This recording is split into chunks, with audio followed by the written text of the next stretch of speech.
Assalamu alaikum and a very good evening to everyone who has joined us in from Pakistan and also from other countries across the globe. We're very happy to have two amazing investors today talk about investment through social change. I'm very happy and I'd like to invite Faraz Khan, who happens to be the co-founder for Seed Ventures, and he also happens to be a great investor. So I'll add Faraz in our stream. Faraz, good evening. Good evening, Maryam. Thank you so much for having us over. Thank you so much for joining us today. And besides Faraz, we have another international investor with us today. Nathan has joined us in Colombo. Nathan happens to be not only the co-founder for The Hatch, but also he happens to be the partner for Patama Capital as well. Thank you so much for joining us, Nathan. Thank you for having us, Maryam, and hi, Faraz. Hello. Yeah. So I know you and Faraz are doing some great work, with the startups. You have been part of the ecosystem for quite a while, and both of you strongly believe that, impact can be created, needs to be created as long as there is investment into the right sectors. What are those sectors? How do you create impact? What is impact investment? And what is social change, and what kind of opportunities are there for startups in these spaces are some of the things that we will definitely be addressing today in our fireside chat. Having said that, I would be very happy to start with Faraz and to hand it over to him to talk about his work and his journey with Seed Ventures and as an investor. Thank you, Maryam. It's an absolute privilege to actually be part of this conversation with two individual institutions that I know personally and great amount of respect for what you guys have created. So my journey with Seed Ventures began in, let's say, 2009. But as an investor, it began in the second innings of my life, which was as an entrepreneur since 2004. Prior to that, I was in banking, and then since 2004, we started investing in various kind of commercial enterprises. And 2009, I came across the term of social enterprise and impact, and I resonated a lot with the concept of it, with the fair share economy and making profit, but with a purpose, and the ethos of the fact that profit is or should not be at the center of an ecosystem. It has to be a balance of purpose and profit. And that was 2009. And now we're in 2000. Seed Ventures have actually worked on three fronts. One, it has worked as a holdings and investment company for social enterprises and commercial enterprises. It has worked on the legislative issues and establishing a social enterprise legislation in the country. And the third bit is it has worked on the impact ecosystem of Pakistan. So when I say an impact ecosystem, it is specifically on three segments: schools, universities, and bottom of the pyramid. And from legislation to micro and nano investments is the complete spectrum. And in the past 11 years, arguably, we have become one of the largest players in impact ecosystem. We have been privileged to partner with the private sector, with the development sector, with the governments of UK and Pakistan, and have been able to work with institutions like Patamar and Nathan and Hatch to actually develop a multilateral as well as bilateral, impact streams between Pakistan and various other markets. So that's been the kind of a broad spectrum of the journey of Seed so far. Recently, I have stepped down as the CEO of the company, and my 10 years business partner, Shaista Aisha, has taken over as the CEO of the company, and very privileged and proud to say that, mashallah, she's taking the company and our institution from here on forward for more impactful things in life and in Pakistan and beyond. Thank you so much, Faraz. Thank you for making us understand about the impact ecosystem of Pakistan and how you've worked with Three Tiers and your work with Pratama Capital. I hope I'm pronouncing that right, Nathan and Faraz. Also, I'm so happy to see, another great woman in the house, Shaista for that matter, I do believe, I strongly root for women, that I think when women come, in the front, I think great things can happen. Moving forward with the conversation, Nathan, I'd love for you to talk about your work with the Hatch, of course, and also, talk about your role as a partner in Patama Capital. Yeah. Thank you very much, and it's also a privilege to be on stage with you guys. So personally, my impact actually started from CSR. At a very young age, seeing my parents do a lot more for others and not expecting anything back, and us, complaining and going with them and being part of these CSR projects, whether it was giving spectacles to rural areas or being part of campaigns to eradicate measles, etc. And this sort of, you at that age, you don't understand why and what, and you probably are looking to do other things, and you probably just want to get a bat and ball and play cricket.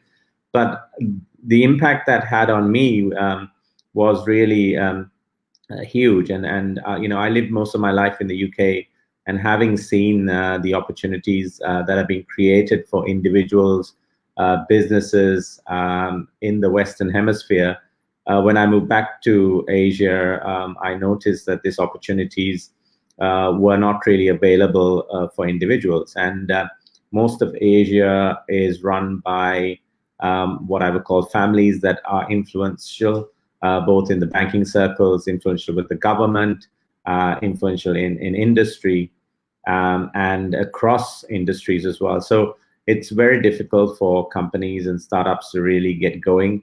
It's very difficult for anybody to challenge those businesses and have economies of scale. So that sort of really got me thinking in terms of really supporting small and medium-sized businesses and trying to get them off the ground, supporting rural investments, and not expecting anything in return initially, and then trying to teach them and say, there is a return that people expect when they put money into your business, and the impact that can be made from it. So I always use this example of people love organic food against normal food, and people pay a lot more for the organic food. But farmers always have a view that growing organic food is not the most productive, it's not the most profitable, the yields are the worst, and it's taken a whole probably 12, 13 years for people to understand in South Asia the impact of potentially having organic food, and impact investments very similar as well. It's getting people from traditional business capitalists to really look at how they could positively use impact investment in their business. So that's the sort of platform that we're creating through Hatch. And we've always looked at, working with seed on the ground in Pakistan through Patama.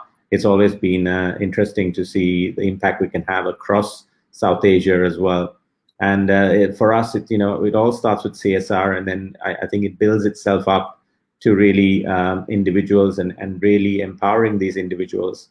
And thirdly, getting it into corporates now. And Faraz and I are working on a program of how do you influence corporates to make this mainstream thinking in their business.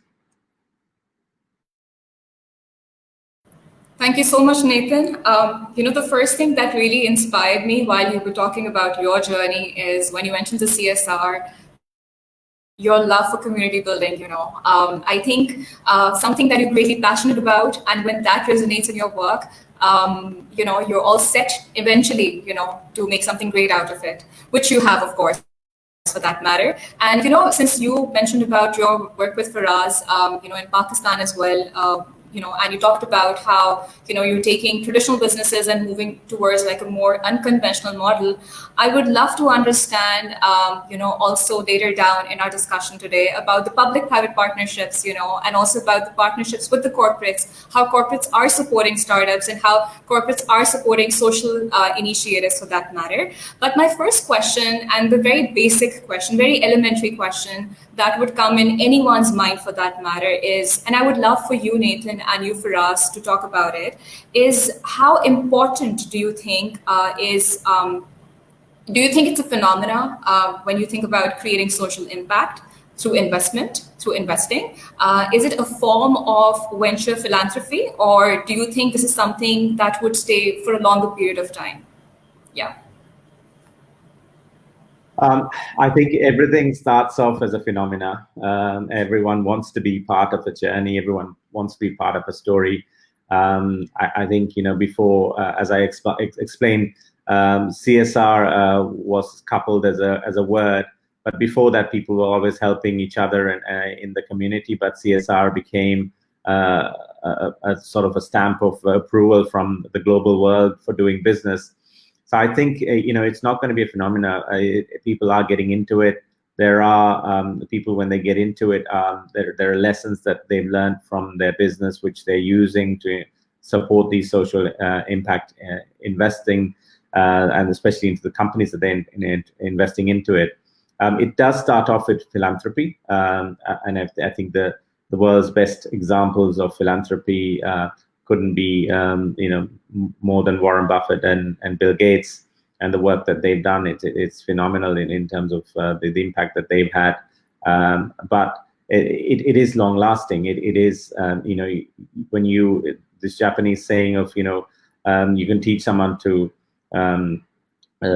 give them fish or teach them how to fish. I think it is about teaching people how they can make an impact, and that's what we're trying to teach businesses, and saying that actually by you supporting this startup, which may not be what massive impact in your business or massive impact to community immediately, but in a long-term view is they would have an impact in the overall social atmosphere of the country. So getting people out there and just explaining the impact they can make, you can start converting people and making it longer lasting. So it is here to stay. And I would say that the phenomena is the beginning, but people get away from that and really get involved and understand the impact they can make as well. Thank you so much, Nathan. Faraz, as Nathan rightly pointed out, I think people are still in the process of understanding, what exactly, this entire phenomena is. So over to you.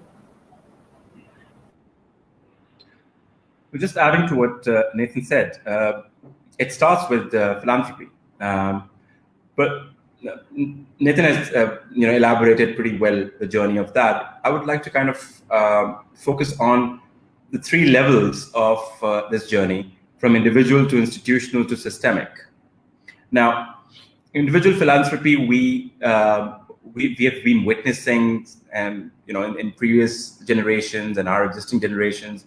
Every person wants to help the other person or a particular cause, and that stems from the basic belief, the human belief that there is a very strong DNA that we need to help people who need the help. Now, if you create more structures around it, then it becomes individual CSR or individual philanthropy, and there are particular mechanisms to it, and there's a lot of jargonisms to it. And every culture has indigenous mechanisms of creating that individual impact. Then it goes into the institutional side of it, and conventionally, I used to work for multinational banks, and I happen to actually manage the CSR portfolios. So if I look at it from the lens of institutional giving, CSR has been a conventional tool which has evolved into social investment, and that has evolved into corporate impact venturing that Nathan and I are exploring now to actually how to actually scale it, and make it more of a phenomena that is a value proposition for a wider set of stakeholders. And then from individual to institutional, and then it stems into a systemic impact space. If you look at a systemic space where impact is kind of living in the DNA of a particular system, you can find certain economies where impact and social enterprise is not an alien term. And I'll give you the examples of those nations, like New Zealand. We have got Scotland. Then we have got Nordics, Finland, Sweden, Norway. These are those economies where systemically the concepts of impact and institutional giving and social enterprise, they're day-to-day terms, and they understand and believe, and they are evolving at a much rapid pace. And hence you can see the Human Development Index at a particular level in these countries. So that's the kind of an experience and kind of a journey we are at this point of time. And hopefully through conversations like these, this can be actually spread, and we probably 10 years down the road in countries like Bangladesh, Pakistan, Sri Lanka, this would be a natural kind of a conversation rather than, what is it all about?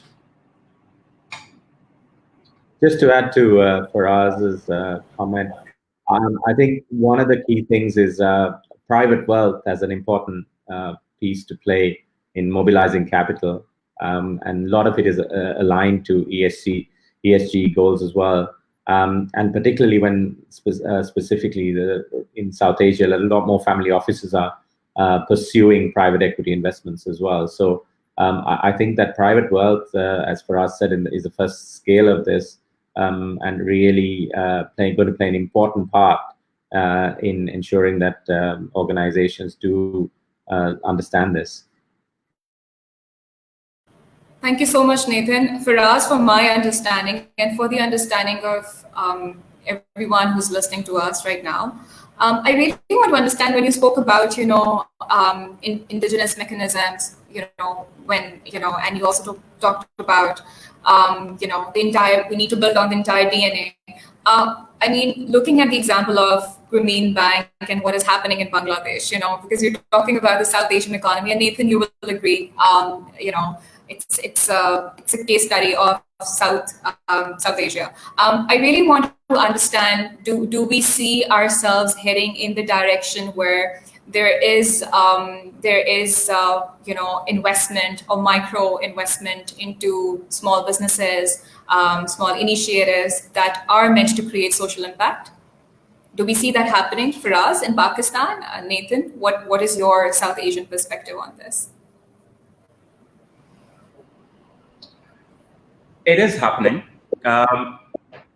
There are, like Grameen Bank, there are a lot of examples and significant examples of fantastic impact projects like Orangi Pilot Project. OPP is like a world-renowned project. Then we have got Akhuwat. And then we've got a lot of microfinance institutions that are playing an immense role in access to finance to the bottom of the pyramid, especially in rural areas. But I have a particular grouse against the conventional microfinance institution, and majority of the CEOs that we are friends, and we've got these arguments that microfinance institutions are supposed to actually develop the access to finance mechanism on non-conventional rates, not as a conventional bank. So if you see the rates of these microfinance institutions that the distribution mechanisms are amazing, and the recovery rates of these institutions is around 98.8%. Now, but the rates are between 17 to 30%, and that is not impact. That's blatant core conventional capitalist banking, which is fine. But if you are saying it's a microfinance that is actually creating impact, then I have a grouse against this. Then there is supply and distribution community-led value chain financing, in which a major corporate is an anchor institution, and their supply and distribution communities are provided, finance keeping in mind the socio-economic systems and the impact of those at reasonable rates. Now, these are things that are evolving in Pakistan. And the concepts of corporate impact venturing that Nathan and I have always discussed, and probably we'll be actually collaborating on that as well. Engro is a great example as a corporate. So the Dutch Development Bank, Engro, and ourselves, we have co-invested in a silage business in Sahibal. And that is a model that is a value proposition for grassroots dairy farmers, especially the women segment of the society. So yes, there are innovative indigenous mechanisms that are sprouting up, and that can be scaled up in other, South Asian markets and global markets as well. And I think Nathan would be just the right person to actually give the South Asian and global perspective on this. So firstly, I wanted to, I don't know if you've heard of this term, social washing. It's a term that sort of refers to statements and policies that companies really make to appear more socially responsible. And I think that's what social washing is. And you see a lot of companies trying to currently do that. Just before I start, I just want to talk about the silage business that Faraz has just talked about. I was very impressed. Faraz took me and showed me what Engro does. And within the last year, we've been having conversations of how we can work together in bringing that same model over here, but not individually or not by copying, but how do you bring the actual organization to come here and be part of growing it as well. So I was very impressed. I've been very impressed with the work they've done since I met them. And that's something that we are looking at growing and supporting different parts of South Asia with it. Going back to what Faraz said, if you really look at overall social investing that took place, I think it was somewhere in the close to $790 billion last year.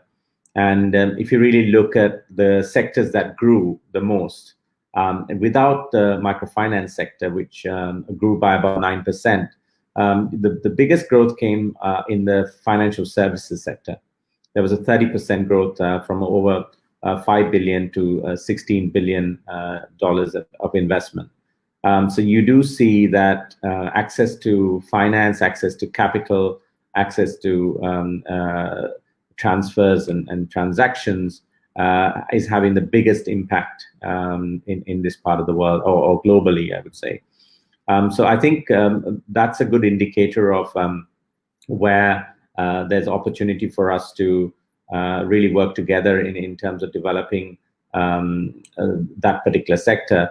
But overall, I think that there are other sectors that will be interesting as well within this region to work on and develop.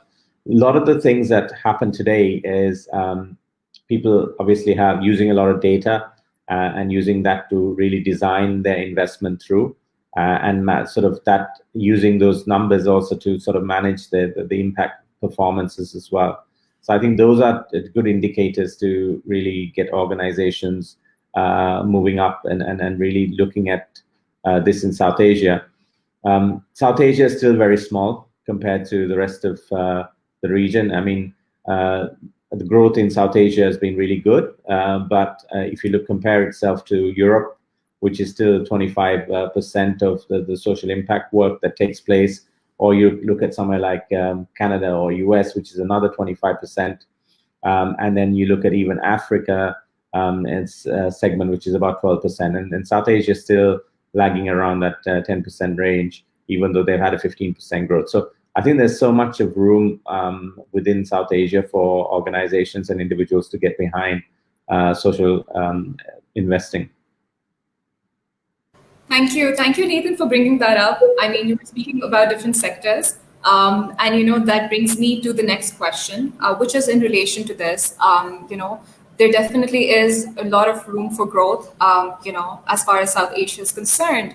But speaking of different sectors, what sectors or what industries, for that matter, do you believe, they're the most relevant, or would yield greater results, if invested in, for social change? Are there any specific sectors that you look into when you are making investments? And then I have the same question for Faraz. I think, as I said, the fintech sector is very interesting. We're looking at how do we, banks make a lot of money across the world, and banks and financial institutions have ridiculous interest rates, which are in double digits, and financial companies are in the 20s and 30% range as well. So I think that has to get disrupted. P2P lending, supporting organizations to have that, and also looking at startups to be having investments without collateral from banks. These are some regulation changes that need to pick. So I think definitely fintech is a big one here. We are very focused on the energy sector as well. There are companies and parts of Pakistan, India, and Bangladesh, and even Sri Lanka that still don't have day-to-day lighting. And if the whole world is moving towards educating themselves through e-learning, I think we're really not giving the opportunity for people to work on it in this part of the world. So for example, there's a company who I won't share the name of, but they are working on really having solar panels on each house in a rural city, and connecting that to each of the houses' roofs, but also having a meter in all the village, whereby people can automatically say, I want to use some power from your roof, and pay them directly.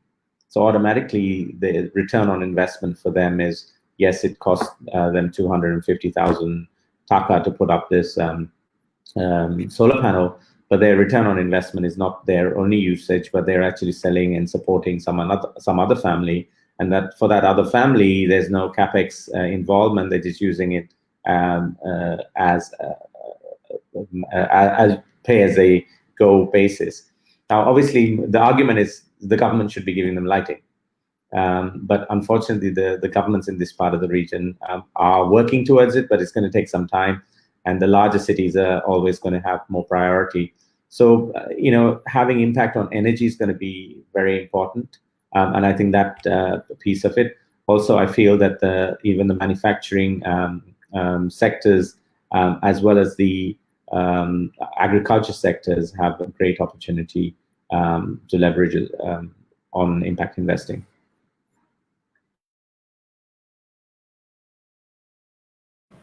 Thank you. Faraz, would love to hear your thoughts on this. Thank you. I agree with Nathan. The fintech is definitely a very exciting sector. In Pakistan,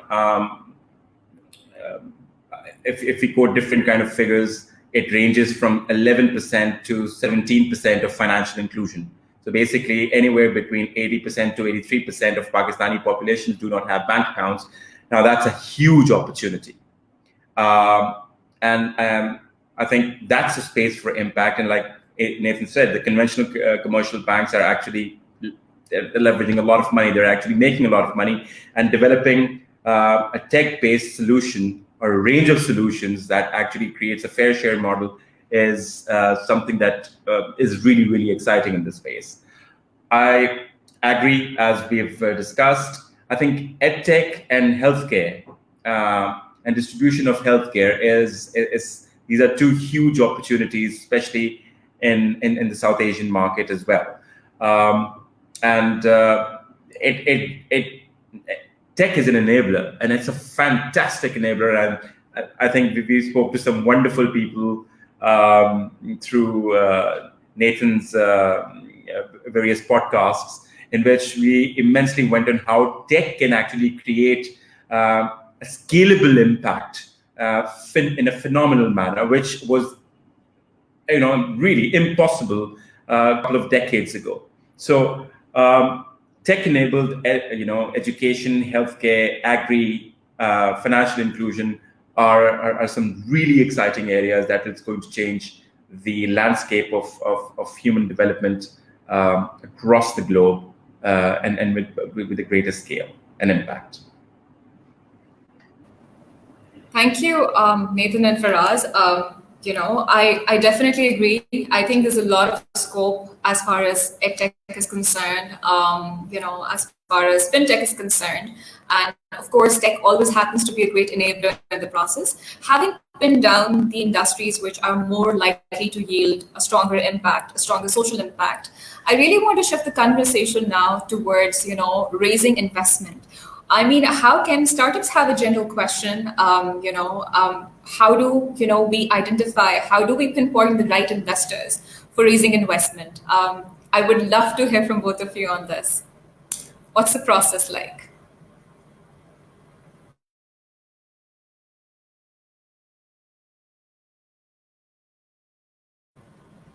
Yeah, Nathan, you Would were you like on to mute. go? Okay. Well, I actually, if you finance is completely available. I think it's not as difficult as it was many years ago. It's much more easier to find finance. It really depends on the stage you're at. So if you're at an idea stage and you want to bootstrap your idea, then you really look at friends and family rounds. Finding investors at that stage sometimes is very difficult. So you do a friends and family round. And I encourage people to do the friends and family round first and get something small out there first, and then start looking at investors.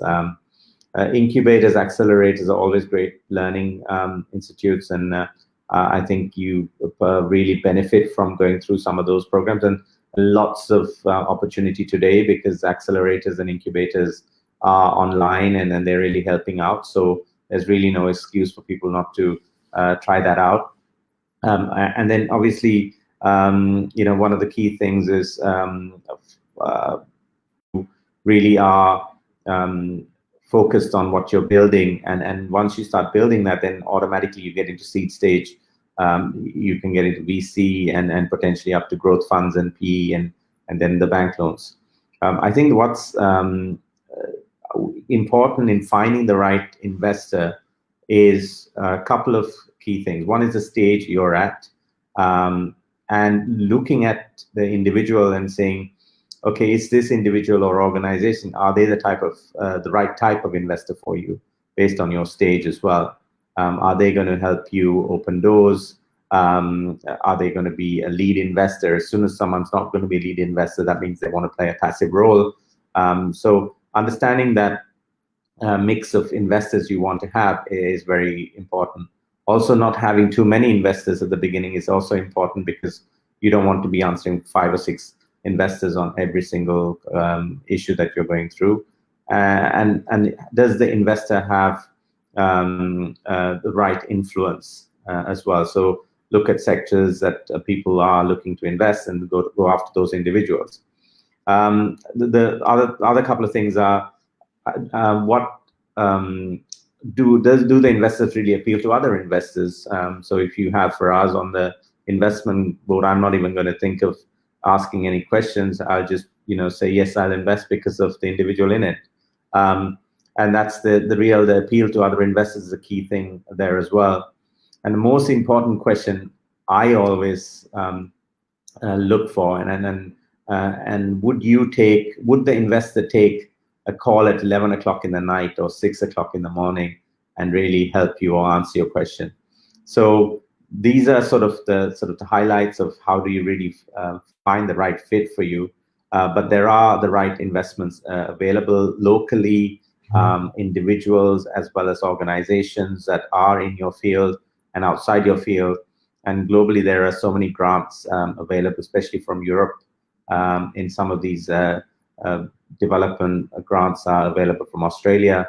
So there is enough funding available if you start looking at the right area. And you work with the World Bank; they have so many funds available. You work with the UN; they have so much of different programs available. So there are enough programs. You just have to sit there and research it a little bit, and you'll find the right fit for yourself.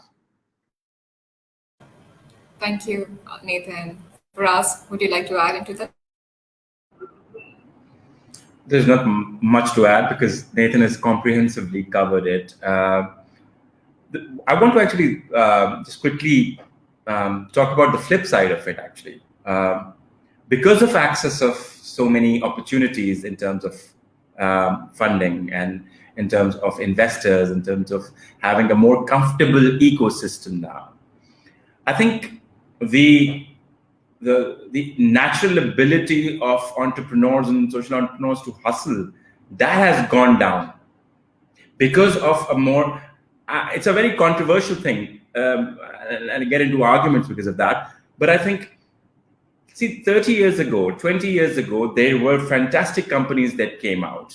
There were fantastic initiatives that came out, and incubation centers and acceleration programs and different kind of funding and investment programs weren't there at that point of time in abundance that they exist today.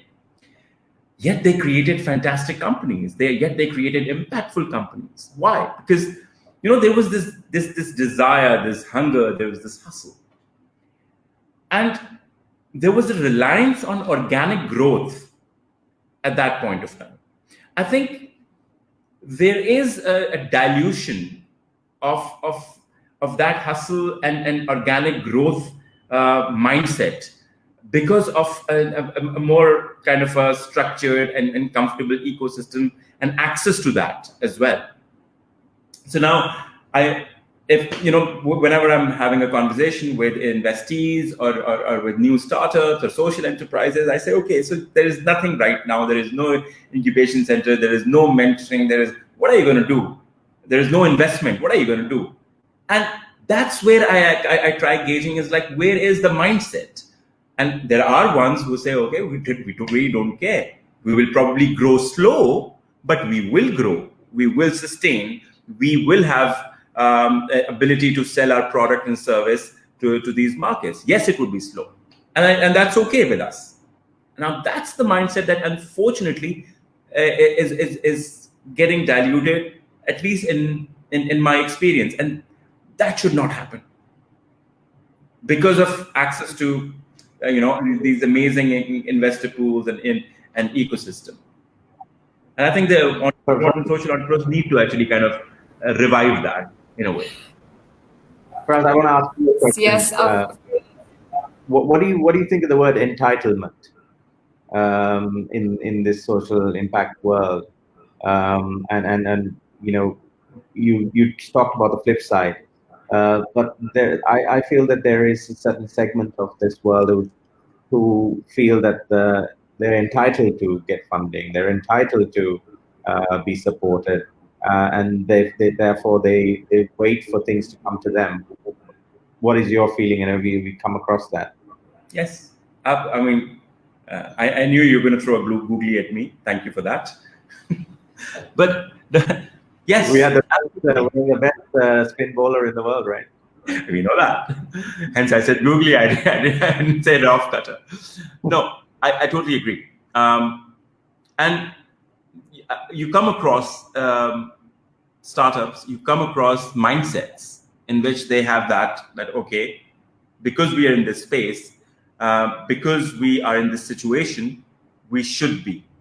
And I think this is more of a generational thing that I feel as well. And no disrespect to the youth of today.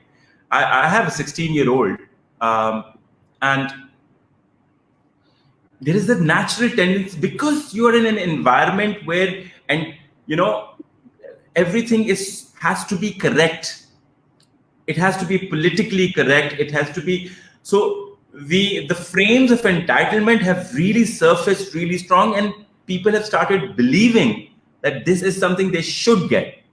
Now, we have come from a time when there was not enough, and there is still not enough, and we had to kind of survive through that process. Somehow there are mindsets, they want to kind of, they don't want to go through that. So yes, Unfortunately, it exists.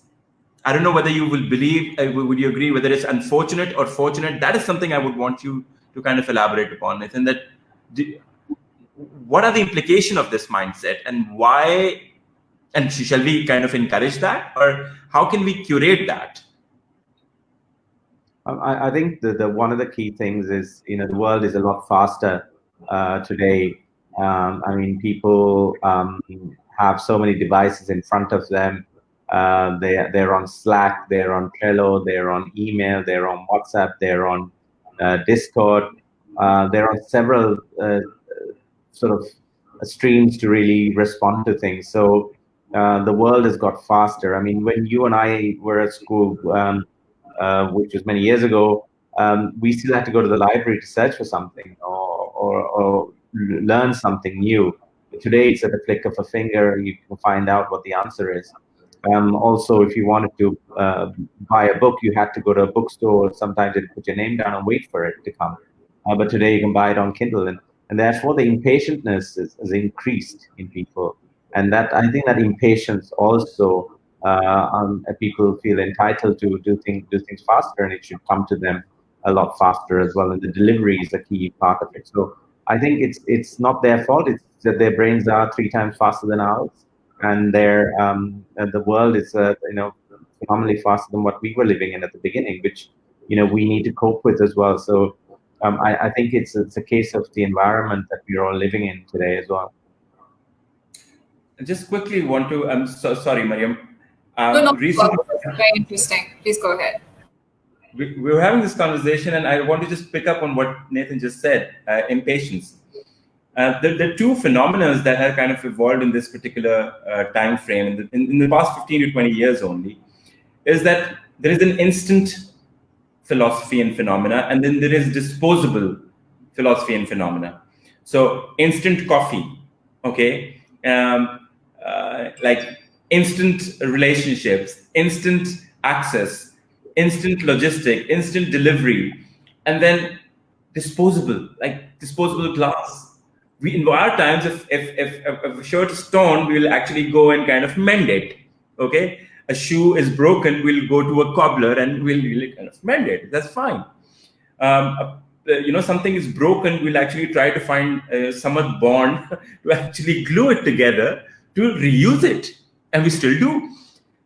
That these two phenomena have kind of really changed. Now, the youth wants any and everything disposable and instantaneously, and that is, I think, what Nathan was saying, that it has created a really impatient environment that has created this frame of entitlement, and which, at least, for me, it is. I hope this changes. I really hope.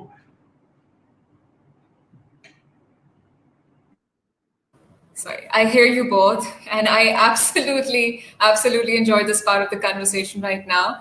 So the two things that I'm going to mention that you and Nathan spoke about, and there was a use of this because one is the mindset of the entrepreneur, that is extremely important, and secondly, the sense of entitlement. And my understanding is, if that's not there, if there's a positive mindset, and not a negative mindset towards the kind of vision they have in relation to the startup. And as Nathan and yourself, you mentioned about the sense of entitlement, and then you spoke about instant gratification. That is something these startups, they look for all the time, every time. So probably if that's not there, that would be step number one for considering for, probably we might invest in that startup. Please correct me if I'm wrong. But, having said that, I also really want to understand that, when you're really investing into startups, besides the mindset, and the entitlement factor, what other factors do you really take into consideration when you really want to make an investment into them? And I would also want to understand that when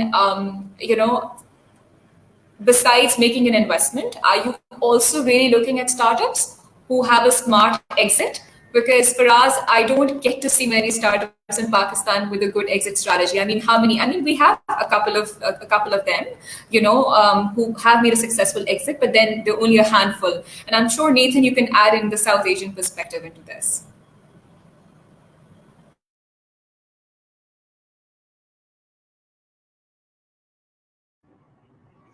Right.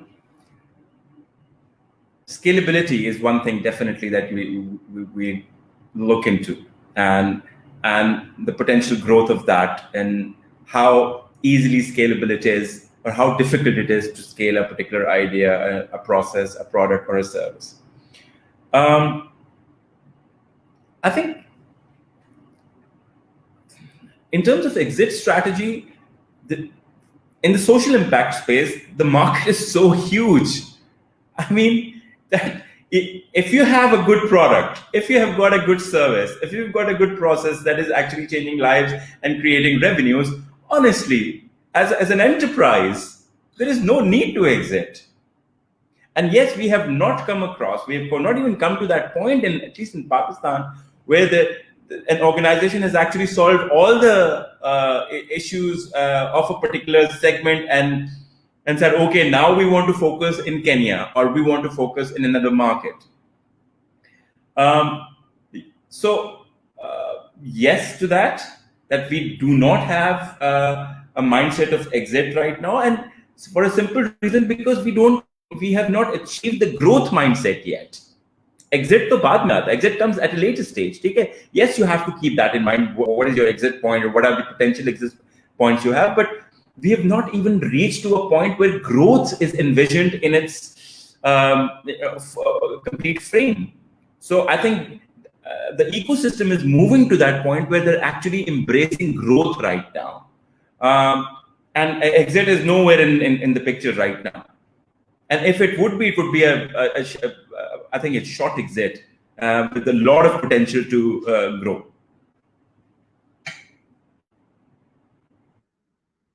And reversing the answer, I think I agree with what Faraz said. And I think in this part of the world, you're looking at 7 to 8 years or more. And this, whenever people are talking about this, I always go back to organic and non-organic. And that's a clear way of explaining to people that organic is going to take a little longer for you to get there. It's really an easy way to understand what social impacting and the impact you can have, and scalability of that as well. And I'll give you a couple of examples before I really tell you what I really look for when I start looking at these investments. For example, in this part of the world, education is so important. So parents are always wanting to make sure that the kids are going for this tuition and that tuition outside of school, and the kids are going crazy. But the most important thing, a company in Sri Lanka looked at this and saying, okay, there were lots of kids saying they were going for tuition, but they were somewhere else. So this smart guy started, working with the teachers and saying, is there a mechanism of just saying when a child comes in, just to clock them in and clock them out? And that was a simple thing. And the teachers started paying for it. The parents started paying for it. And then companies wanted to sponsor it because they wanted the data of what people are studying. And that was just such a small thing. Now today, that guy has over 250,000 kids signed up on a very simple app. And this guy doesn't have zero IT knowledge, zero business knowledge when he started off. And he built this from just a need. So understanding the need is a critical part of it. The second thing is, if you look at enterprises today, they're always looking at, really entrepreneurs in their organization.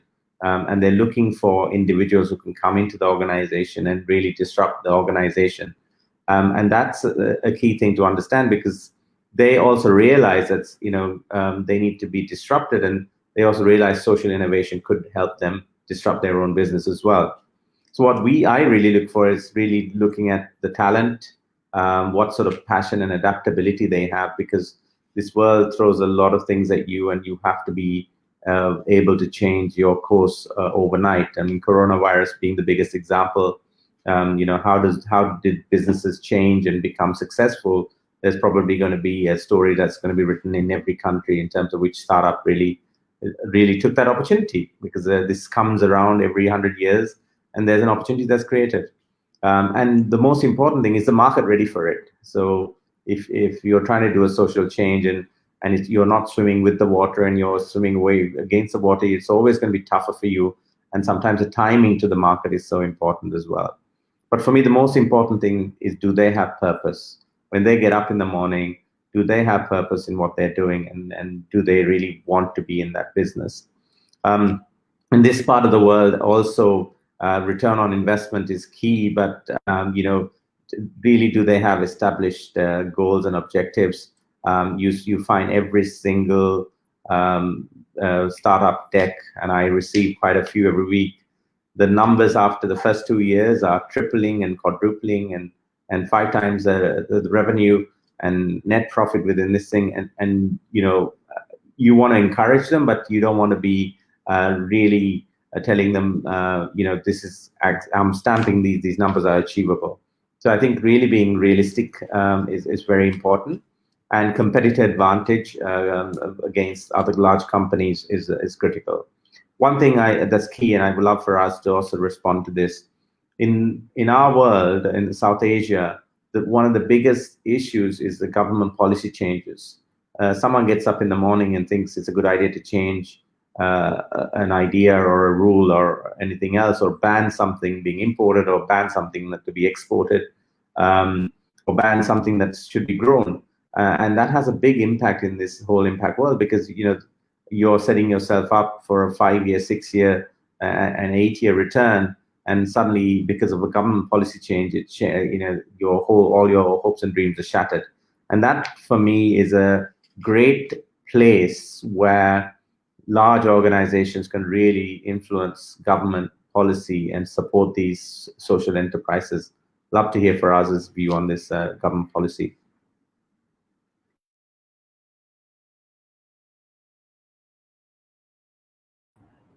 I agree.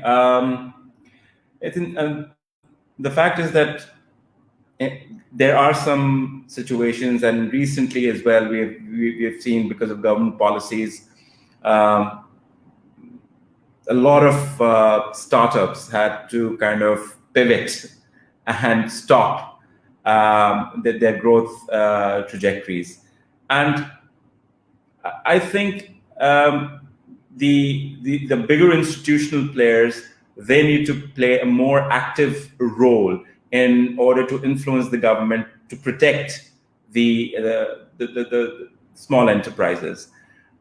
We are working on a social enterprise legislation that is going to at least create a kind of a protective framework for them to exist, and then actually develop that peer pressure through public procurement, through government support. But we are quite far off from that particular situation today. And I think it's the camaraderie in the ecosystem that can only protect this sudden decision making that can actually destroy small startups and social enterprises. Adding to this bit is that government needs to really create a paradigm of public procurement from social enterprises and impact-oriented organization, because that is one area where the products and the services of these social enterprises can be really the revenue mechanisms can be increased. And we, at least in Pakistan, I think this conversation has taken a very powerful shape. Thanks to SDPI and British Council, and the peer pressure that we have created in terms of legislative conversations. Hopefully, in a year's time, there will be a much more stronger frame and a protective frame for social enterprises. But coming back to your point, Nathan, absolutely yes. It is painful to at times see organizations and small startups who are doing great and they're flourishing, but suddenly, because of a policy change, they have to suffer, and they don't have a backup. and they just fall flat on their faces. That's very true. Thank you, Faraz, for mentioning the point about public procurement. I think that is a great way for these startups to sustain themselves in terms of stronger revenue mechanisms and so on. Early in the conversation today, you mentioned about corporate impact venturing, and you spoke about your work with Patama Capital and the Dutch Development Bank and Engro. I'd really like for you, one, to talk about what you are doing together with Patama Capital, and also I'd like you to speak about corporate impact venturing. I really want to have an understanding of this, and I'd love for our audience also to understand what exactly is that, and how exactly are you trying to create a social impact through it.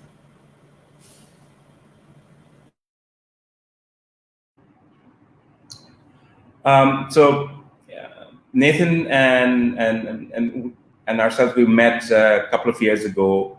Patamar is actually focused on Southeast Asian market, and we decided to actually open a window for Patamar to actually look at the deal flows and the ecosystem of Pakistan in terms of investment. And the journey so far has been very interesting. We've been talking to a lot of startups, and the idea is to create a bridge between the international investor community through Patamar and the local ecosystem.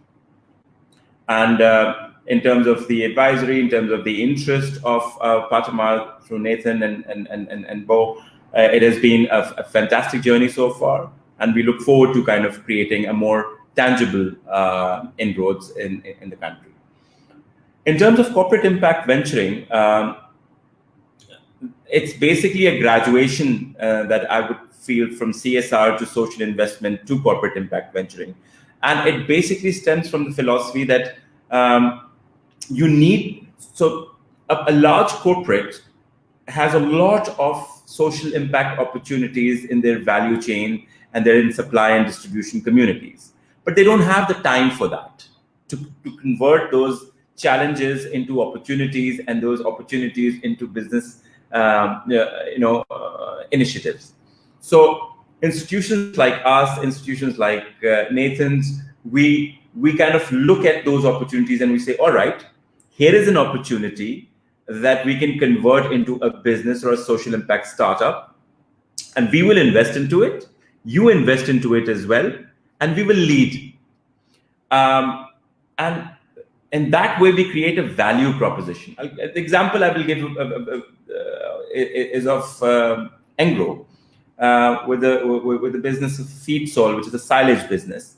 Now, Feedsol is the second largest. Engro is the second largest dairy procurer in the country, and their access to the dairy community in terms of their supply and distribution is one of the best in Pakistan.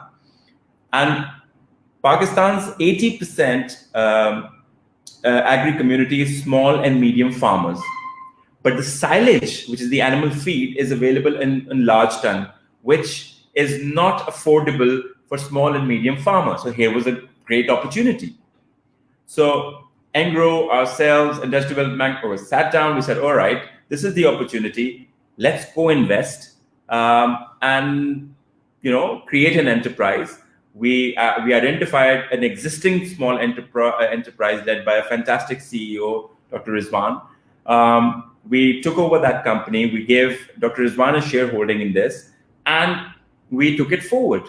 And lo and behold, it is a fantastic organization, creating export opportunities for Pakistan. And now we're talking to institutions like Nathan to actually explore a collaborative opportunity between Sri Lanka and Pakistan. So just a small opportunity in the value chain of a large corporate can result into an impactful business that can actually create wealth and value at the same time.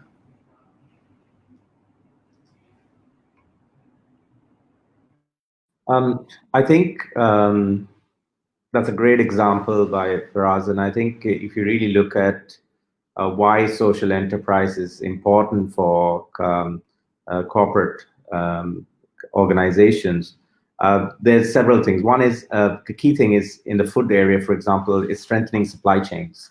More and more, the likes of Unilever, P&G, etc., are really looking at how do they strengthen future supply chains in their organizations as well. Now, the pandemic, for example, has made people really look at their supply chain sourcing.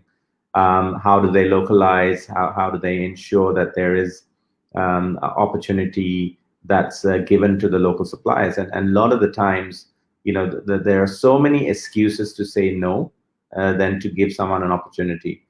So everything from the customer needs this international standard to your prices are too high. But when you look at cost and price, it's completely different because your cost of buying something locally is so much more competitive. Your inventory levels are much better. So people are starting to understand. I think strengthening the supply chain is a good example. Now, I'll give you a Sri Lankan example. Corn has been a banned item now, and you can't import corn into the country. Suddenly, all the farmers have an opportunity to really grow corn because, the chicken feed, the silage requirement, the requirement for prawn farming, etc., or everything needs corn. Suddenly, there's an opportunity for all these smallholder farmers to really support larger corporates as well. And larger corporates are going in and supporting with machinery, with funding, with financing. So I think strengthening of supply chains are really important for corporate social enterprises as well. And sometimes, building future markets. So for example, telehealth is a great example where making it affordable to the villages is actually impacting your business. And if you have a business that's employing, say, 120,000 people, and most of them are wage earning between $150 and $200, you're automatically impacting your workforce as well.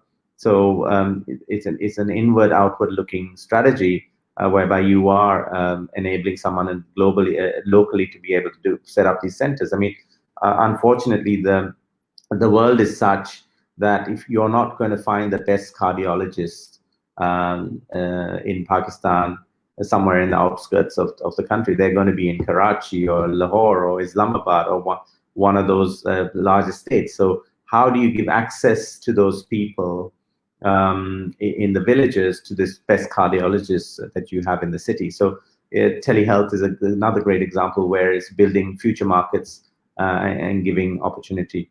And then the other thing is leverage financing and looking at how you can really look at things like factoring and things like that to help smaller organizations. So smaller organizations sometimes struggle to even understand LCs and export opportunities and payments that need to be made.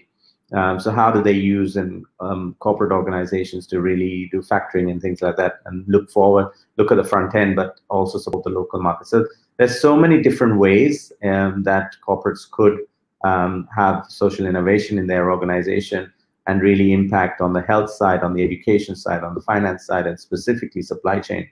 And you know what? They will be the biggest winners out of this, not because they're doing anything that is CSR. It's actually going to impact their business and have a better return, not only from a financial, but also from a social return as well.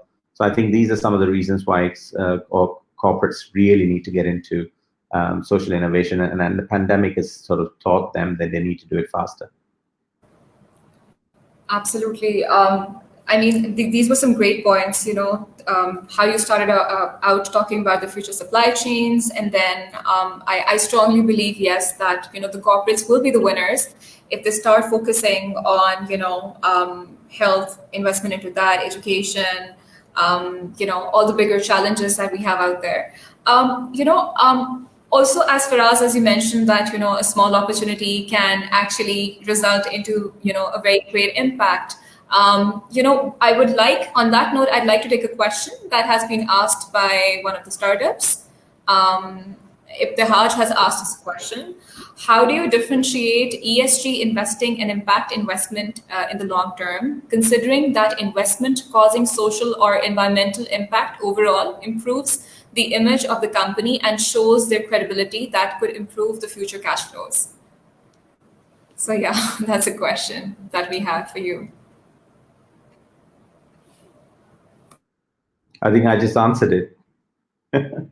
I think you did, yes. So yeah, and then we have a couple of comments. I mean, Faraz, if you would like to comment on this, this is by Abid Dar, and he says that I feel that the growth of social entrepreneurship and social enterprises in the agriculture sector can actually revolutionize the social ecosystem, update value chains, and create a real long-lasting impact in Pakistan. I think even in South Asia, generally speaking, we tend to have agrarian economies. Yeah. I think the latter part of our conversation has been on agri and in its example. So absolutely, yes. Yeah, and also,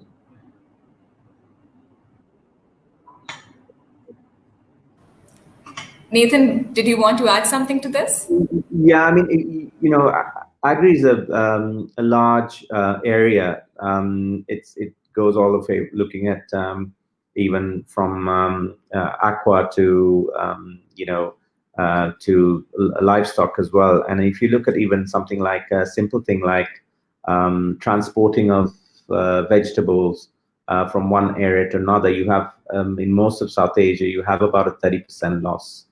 So, there's opportunities in that supply chain itself and financing itself, that it doesn't have to be, when you say agri, it doesn't have to be the farmer level as well. It could be the process of getting things to stores and process of freezing and then getting things out.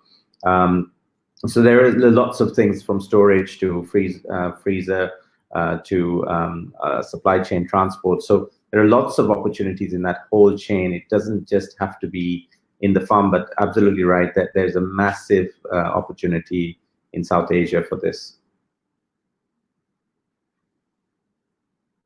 On that note, thank you so much, Faraz. Thank you so much, Nathan. There was immense learning, even for myself. I mean, I actually got accustomed to the term of social washing. I didn't know that before today. I'll be honest about it. But then also, I mean, I completely agree about the point of entitlement, and I think taking opportunities for granted for that matter as well. And I strongly also believe that I think. There's so many opportunities nowadays for startups that if they are really passionate about what they do, I think they can raise the right amount and the right, investment for what they intend on raising for creating social impact for that matter.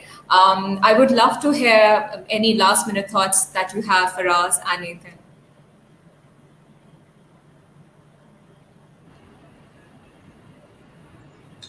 Well, I think you should all become social entrepreneurs.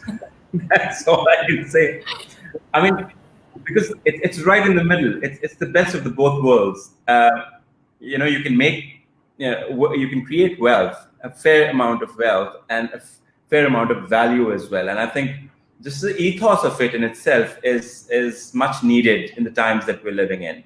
I think there's a huge change that has come into the world during COVID and post-COVID as well. There is regressive nationalism happening across the world. There is protectionism. There is, but at the same time, people are realizing that there's a bigger purpose that you're here as well.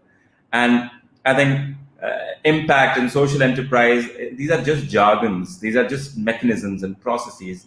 Ultimately, it's about human DNA. Ultimately, it's about knowing that you can't have it all. You should not have it all. You can create a journey in which a lot of people can have a lot together. So it's basically the human ethos that is and that needs a revival and is being revived with institutions and people like yourselves. So I think that message in itself has a lot to do with impact. Impact is just a frame. It is much bigger than that. Thank you for us, Nathan. No, I think the fact that you're so passionate about this area and the fact that you're having great speakers come up and talk about this itself is a learning that is good for everybody. And I would love to reverse the question and ask you, Maryam, what can Faraz and I do to support anything that we can do for you? And secondly, is there something that we're missing that you're seeing that we could learn from you? I wasn't so sure that I would be put in the spotlight, but now since I have been put in the spotlight, so I mean, one of the greatest challenges that as an ecosystem support organization, I get to see with startups is they also feel at this point in time that many investors in Pakistan are not ready to invest in startups. Like they're also going through a learning stage. So that's a common observation that is, among many startups, and I would say actually a few mature, seasoned startups for that matter. So that is one of the challenges of the ecosystem currently, and I feel that is partially, not completely, but that's partially correct. But I think there's so much that can be done, Nathan. So I was part of this program, and Faraz, I'd love to speak with you about this, and Nathan yourself as well. How about we get companies to invest like small amounts, not make an investment, but like around 2 lakh rupees, from small different companies in an area, to create like small impact investment funds, and create that kind of a competition and have startups pitch. I think that creates a kind of it doesn't give entitlement to companies too, for that matter, over the startup when there's little investment. And also, I think it's a great learning opportunity for startups, and I really want to do this. I think it should be happening in the smaller towns as well, because I have seen great ideas coming from smaller towns, from startups that might not be very fluent with English, but they're very fluent with Urdu or their native language, and I think they have brilliant ideas, and I think they should be promoted for that matter. I hope you have similar. You would agree to that. Actually, this was not going to be the platform for us to launch this, but Faraz and I are working on something that's online with impact investors globally, whereby organizations can come and pitch to a global platform to really see if that idea could be invested by many individuals from their country or from overseas. So we're working on a platform, and we were hoping to launch it this month, actually. It's got a little delayed, but we're hoping to create a platform for organizations to be able to pitch, and we'd love to have people like you bring organizations to the platform as well. So great work you're doing. Thank you so much, Nathan. Thank you, Faraz. And Nathan, I think that's a great opportunity. I would be happy to connect you. And I mean, Faraz is the main person over here to be connecting you with others, but I'll be very happy to connect you with other organizations as well, especially in the KP region, who would be interested in that. Yes.